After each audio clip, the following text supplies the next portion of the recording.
اعوذ باللہ من الشیطان الرجیم بسم اللہ الرحمن الرحیم ان اول الناس بابراہیم للذین اتبعوہ، بے شک لوگوں میں سے زیادہ قریب ابراہیم علیہ السلام کے وہ لوگ ہوں گے یا ہیں جو ان کی پیروی کرتے ہیں۔ وَهَٰذَا النَّبِيُّ وَالَّذِينَ آمَنُوا، اور یہ نبی اور وہ لوگ جو ایمان لائے۔ وَاللَّهُ وَلِيُّ الْمُؤْمِنِينَ، اور اللہ تعالیٰ دوست ہیں مومنوں کے۔ اب اللہ تعالیٰ نے اس آیت میں یہود و نصارہ کا رد کیا ہے جو کہتے تھے کہ ہم ابراہیم علیہ السلام کی ملت پر ہیں، یا یہ کہتے تھے کہ وہ ہمارے دین پر ہیں۔ تو اللہ تعالیٰ نے فرمایا کہ ابراہیم علیہ السلام کے زیادہ قریب وہ لوگ ہوں گے جنہوں نے ان کی پیروی کی ہوگی۔ تو تم تو ان کی پیروی کرتے ہی نہیں، کیونکہ تم مشرک ہو، شرک کرتے ہو۔ تم نے حضرت عزیر کو اللہ کا بیٹا بنایا ہے، اور عیسائیوں نے حضرت عیسیٰ علیہ السلام کو اللہ کا بیٹا بنایا ہے۔ تو جب کہ ابراہیم علیہ السلام تو مشرک ہے ہی نہیں تھے، شرک کرنے والے ہی نہیں تھے، وہ تو یکسو ایک طرفہ لگ کر مسلمان ہونے والے تھے اللہ کے۔ تو اس لیے فرمایا تم اپنے دعوے میں جھوٹے ہو۔ وہ لوگ ابراہیم کے زیادہ قریب ہوں گے جنہوں نے ان کی پیروی کی، اور یہ نبی یعنی نبی اکرم صلی اللہ علیہ وسلم اور وہ لوگ جو ایمان لائے، یہ ان کے زیادہ قریب ہوں گے۔ اور فرمایا اللہ تعالیٰ مومنوں کے دوست ہیں۔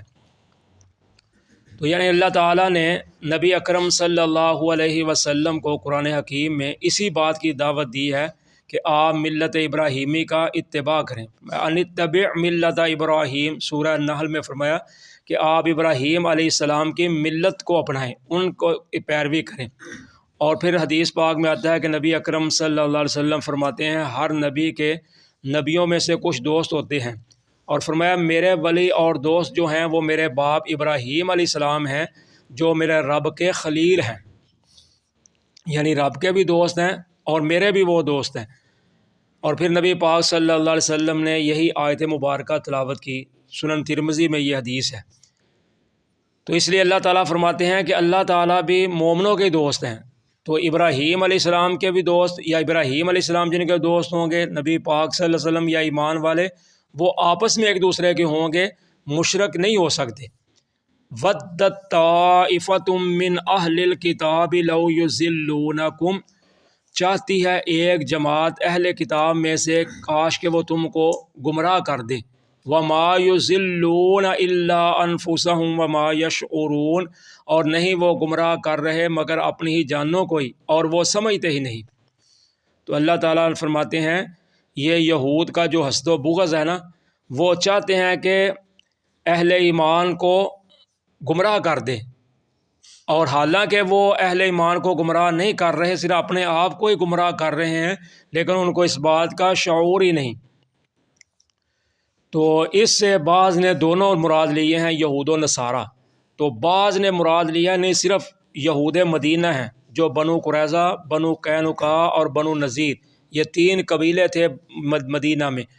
تو چونکہ ان کے ساتھ ہی بالواسطہ آپ کا رابطہ تھا، وہی آپ کے قریب تھے، تو بعض نے کہا اس سے مراد وہ ہیں 3 قبائل والے یہودی۔ تو بعض نے کہا ہے مفسرین نہیں، اس سے مراد یہود و نصارہ دونوں ہی ہیں، کہ وہ دونوں چاہتے تھے کہ وہ ایمان والوں کو گمراہ کریں، حالانکہ وہ اپنے آپ کو ہی گمراہ کر رہے ہیں، لیکن ان کو اس بات کا شعور ہی نہیں، سمجھ ہی نہیں رکھتے۔ یا اہل الکتاب لم تکفرون بآیات اللہ وانتم تشہدون، اے اہل کتاب تم کیوں کفر کرتے ہو اللہ کی آیتوں کے ساتھ اور تم ہو گواہ، یعنی باوجود قائل ہونے کے، یا نبی اکرم صلی اللہ علیہ وسلم کی صداقت اور حقانیت کا علم رکھنے کے باوجود پھر بھی تم اللہ کی آیتوں کے ساتھ کفر کر رہے ہو، یعنی واضح تمہیں پتہ چل گیا ہے کہ نبی اکرم صلی اللہ علیہ وسلم کی حقانیت اور صداقت کا، لیکن اس کے باوجود بھی تم اللہ کی آیتوں کا انکار کرتے ہو کہ نہیں ہم مانتے۔ یا اہل الکتاب لم تلبسون الحق بالباطل وتکتمون الحق وانتم تعلمون، اے اہل کتاب کیوں تم خلط ملط کرتے ہو حق کو باطل کے ساتھ، اور تم چھپاتے ہو حق کو اور تم جانتے ہو۔ اب اللہ تعالیٰ نے پھر اس آیت میں یہودیوں کے 2 بڑے جرائم کی نشاندہی کی ہے۔ ان میں سے ایک پہلا ہے کہ حق کو باطل کے ساتھ اور سچ کو جھوٹ کے ساتھ خلط ملط کرنا۔ یعنی یہودیوں کا یہ شیوا تھا کہ حق کو باطل کے ساتھ ملا دینا اور سچ کو جھوٹ کے ساتھ ملا دینا، یعنی پتہ ہونے کے باوجود غلط بیانی کرنا اور حق کو چھپانا، ملا دینا باطل کے ساتھ۔ تو یہ ہے ان کا پہلا جرم۔ اور دوسرا جرم اللہ تعالیٰ نے ان کا فرمایا ہے کہ وہ حق بات کو چھپاتے ہیں، یعنی نبی پاک صلی اللہ علیہ وسلم کی جو تورات میں صفات لکھی ہوئی ہیں تو ان کو لوگوں سے چھپاتے ہیں۔ تو یہ دو جرائم تھے ان کے۔ اور اللہ تعالیٰ نے سورہ البقرہ میں بھی فرمایا وَلَا تَلْبِسُوا الْحَقَّ بِالْبَاطِلِ وَتَكْتُمُوا الْحَقَّ وَأَنْتُمْ تَعْلَمُونَ، کہ تم حق کو باطل کے ساتھ نہ ملاؤ اور نہ تم حق کو چھپاؤ اور تم جانتے ہو۔ پہلے یہودی جو تھے نبی پاک صلی اللہ علیہ وسلم کی آمد کے منتظر تھے، تو ان لوگوں کو کہتے تھے کہ ہمارے اندر نبی آنے والے ہیں، ہم ان کے ساتھ مل کر تم پر فتح حاصل کریں گے۔